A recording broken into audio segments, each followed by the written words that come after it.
Presents দেশ বিদেশ। নমস্কার, দেশ বিদেশ পরিক্রমায় আপনাদের স্বাগত জানাচ্ছি। প্রথমে দেখে নেব টপ পয়েন্টস। ভারতে প্রথম ডিজিটাল জনগণনা, ঘরে বসেই তথ্য দেওয়ার সুযোগ। গুয়াহাটিতে জাল নোট চক্রের পর্দাফাঁস, 3 গ্রেপ্তার। মধ্যপ্রাচ্যে ফের উত্তেজনা, মার্কিন ঘাঁটিতে ইরানের ক্ষেপণাস্ত্র ও ড্রোন হামলা। মুম্বাইয়ে মহরমের মিছিলে বিষ মিশ্রিত ক্যাপসুল বিলির ছক বেচতে দিল পুলিশ। এবার আসছি বিস্তারিত খবরে। ভারতের ইতিহাসে প্রথমবারের মতো 2027 সালে শুরু হচ্ছে সম্পূর্ণ ডিজিটাল জনগণনা। এবার নাগরিকরা দীর্ঘ লাইন ছাড়াই ঘরে বসে স্মার্টফোনের মাধ্যমে সরাসরি পোর্টালে মাত্র 33টি প্রশ্নের উত্তর দিয়ে নিজেদের তথ্য প্রদান করতে পারবেন। আগামী 1 আগস্ট থেকে 15 আগস্ট পর্যন্ত একটি বৈধ মোবাইল নম্বর ও ওটিপি ব্যবহার করে এই অনলাইন নিবন্ধন করা যাবে। যারা অনলাইনে তথ্য জমা দিতে পারবেন না তাদের জন্য 16 আগস্ট থেকে শুরু হবে বিকল্প ব্যবস্থা। প্রশিক্ষণপ্রাপ্ত সরকারি কর্মীরা HLO নামের বিশেষ অ্যাপের মাধ্যমে বাড়ি বাড়ি গিয়ে সরাসরি তথ্য সংগ্রহ করবেন। পুরো প্রক্রিয়ায় নজরদারি চালাতে প্রতিটি জেলায় থাকছে ডেডিকেশন সেন্সাস মনিটরিং রুম। আগামী ফেব্রুয়ারি পর্যন্ত চলা এই ডিজিটাল প্রক্রিয়ার ফলে একদিকে যেমন সময় ও খরচ বাঁচবে, তেমনি ভবিষ্যৎ পরিকল্পনায় সর্বোচ্চ স্বচ্ছতা ও নির্ভুলতা নিশ্চিত হবে। গুয়াহাটির জালুকবাড়ি এলাকায় মিলেনিয়াম গার্ডেনের একটি ফ্ল্যাটে গোপন সূত্রে অভিযান চালিয়ে 3,86,000 টাকার জাল নোট সহ 3 ব্যক্তিকে গ্রেফতার করেছে পুলিশ।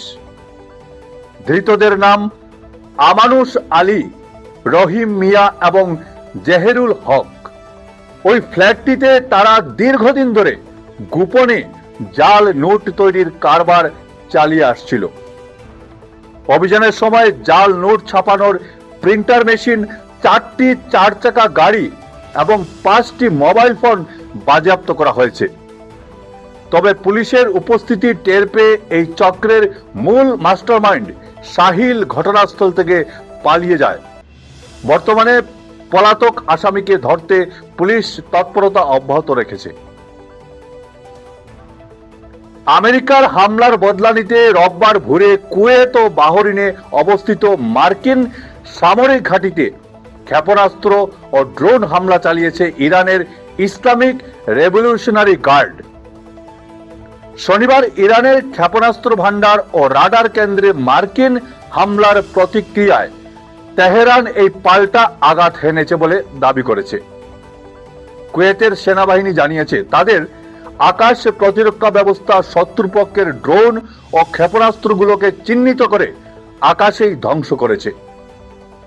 এই ঘটনার পর মার্কিন প্রেসিডেন্ট ডোনাল্ড ট্রাম্প ক্ষোভ প্রকাশ করে হুঁশিয়ারি দিয়েছেন। তিনি বলেছেন, ইরান যদি একই আচরণ অব্যাহত রাখে তবে তাদের নিশ্চিহ্ন করে দেওয়া হবে।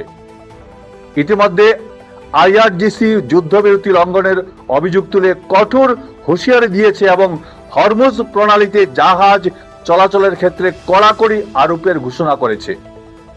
এই পাল্টাপাল্টি হামলায় মধ্যপ্রাচ্যের পরিস্থিতি পুনরায় অত্যন্ত অস্থির হয়ে উঠেছে।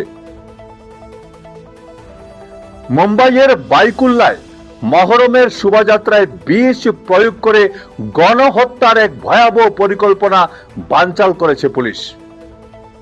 শুক্রবার রেহমতাবাদ কবরস্থানের কাছে মিছিলে অংশগ্রহণকারীদের মধ্যে রোগ প্রতিরোধ ক্ষমতা বাড়ানোর ওষুধ বলে ভুল বুঝিয়ে জিঙ্ক ফসফাইড মিশ্রিত বিষাক্ত ক্যাপসুল বিলি করেছিল ফৈয়াজ প্রেমজি নামের এক যুবক।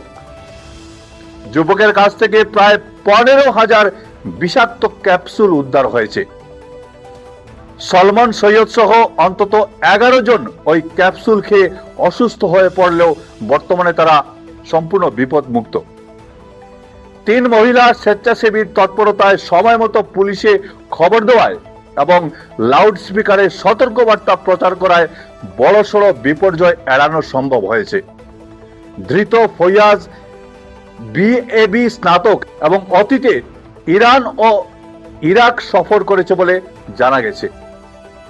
ঘটনার নেপথ্যে কোনো বড় জঙ্গি চক্রের যুগ রয়েছে কিনা তা খতিয়ে দেখছে পুলিশ। অভিযুক্তের কাছ থেকে উদ্ধার হওয়া ইঁদুর মারার বিষ জিঙ্ক ফসফাইড অত্যন্ত প্রাণঘাতী, যা শরীরে প্রবেশ করলে কোনো নির্দিষ্ট প্রতিষেধক ছাড়াই শরীরের গুরুত্বপূর্ণ অঙ্গগুলোকে অকেজো করে দেয়। বর্তমানে অভিযুক্তকে 2 দিনের পুলিশি হেফাজতে নেওয়া হয়েছে। আজ ছিল এ পর্যন্তই। প্রতিদিন বিকেলে দেখতে ভুলবেন না দেশ বিদেশ পরিক্রমা। ভালো থাকবেন, সুস্থ থাকবেন। ভিডিও সম্পাদনায় আমার সঙ্গে ছিলেন বঙ্কিম সোনার। নমস্কার।